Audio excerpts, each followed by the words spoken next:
The Jonas Brothers on Z100, New York's #1 hit music station. It's kind of weird because right now I'm not only on the radio right here, but I've got a video camera in studio.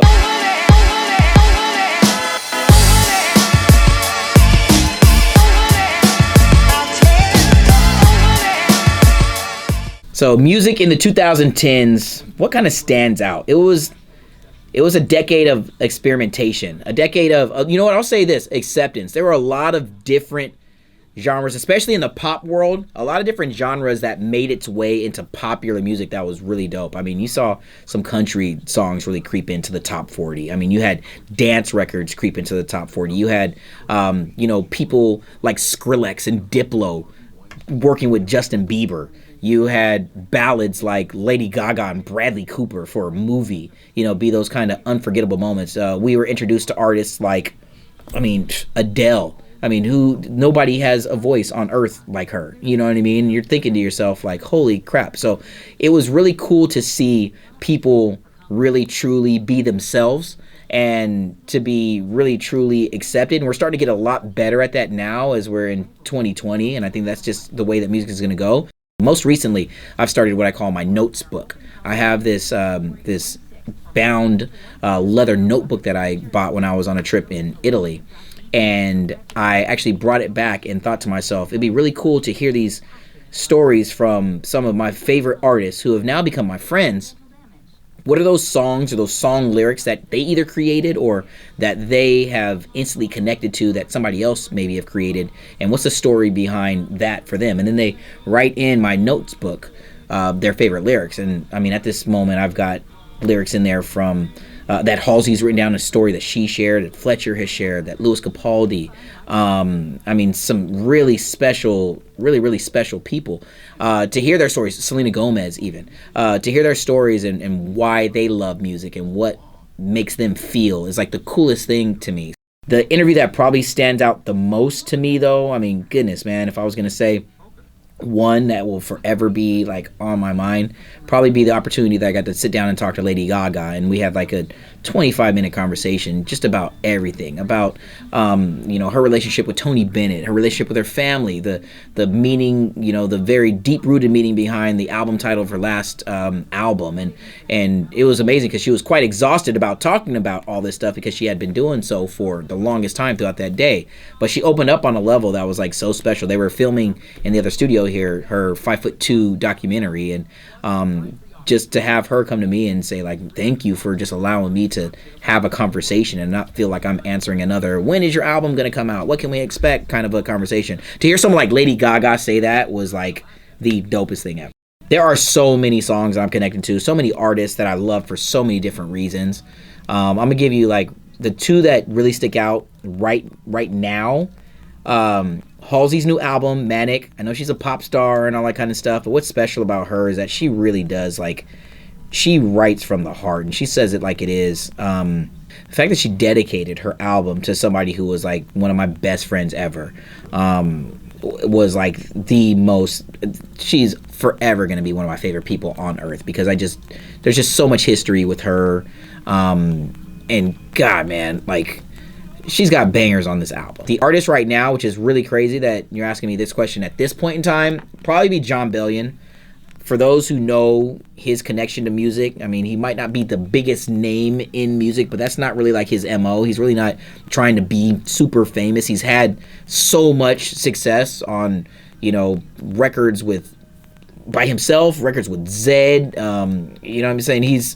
He is that dude. When it comes to people who really know music, they really know Jon Bellion. I've had conversations with artists that he has written for that have said it's been just as much of a pleasure to work with him as he's personally told me that it was to work with them. He's been behind the scenes of, there was at one point in time that he had like 5 songs on the top 40 that were playing. Like 5 total songs that he helped co-write or produce or had his hands in. His song Stupid Deep, the lyric that opens the song is, what if who I hope to be was always me? So like it's still peeling, and I'm like, I literally just got this on my arm. It's like not even a week old. It's like a week old actually today.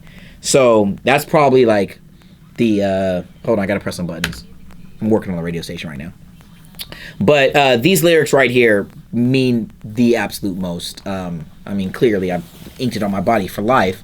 But just the idea of, you know, like I was kind of talking about in this conversation. I mean, I'm just a small dude from California who believed in himself, and probably, you know, there was times where I didn't fully think that I had what it took to be at Z100, but I kind of thought, you know, I don't need to change who I am to try to fit a mold. I don't need to sound like another DJ to try to be a particular person. Listen, what if who I hope to be was always me? Like, what if the success that I'm getting now was always something that was inside me, and it's proving so. So talking about my hashtag Maxwell approved playlist, yo, I love it because one of my roles at Z100 for a long time, up until a little bit recently, I was the assistant music director. I was heavy in our music meetings. I've been the music director and assistant program director for several radio stations that I worked at. So I really love new music discovery. I really just love listening to music, and being able to say like, yo, this is what's about to be popping.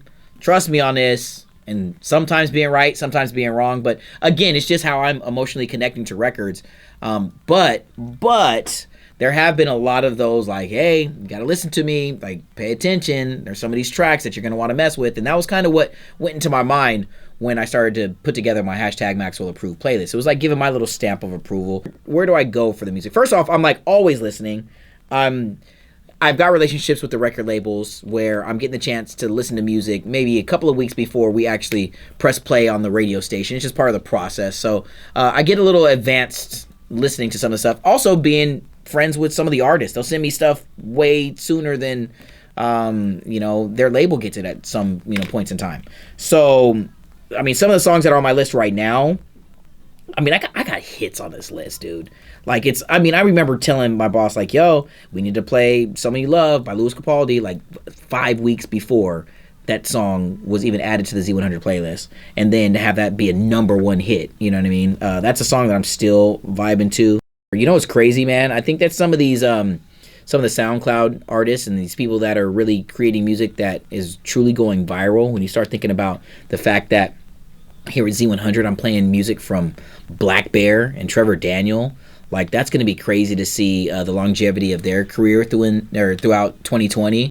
I still think that the world, at least here in the West, in the U.S. and this part of the world, I still don't think that we fully got and understand like the power of K-pop with like BTS or NCT 127. Like some of these groups, these K-pop groups that have the rest of the world just wrapped around their pinky finger, like Blackpink. We've got to see a little bit of that at Coachella.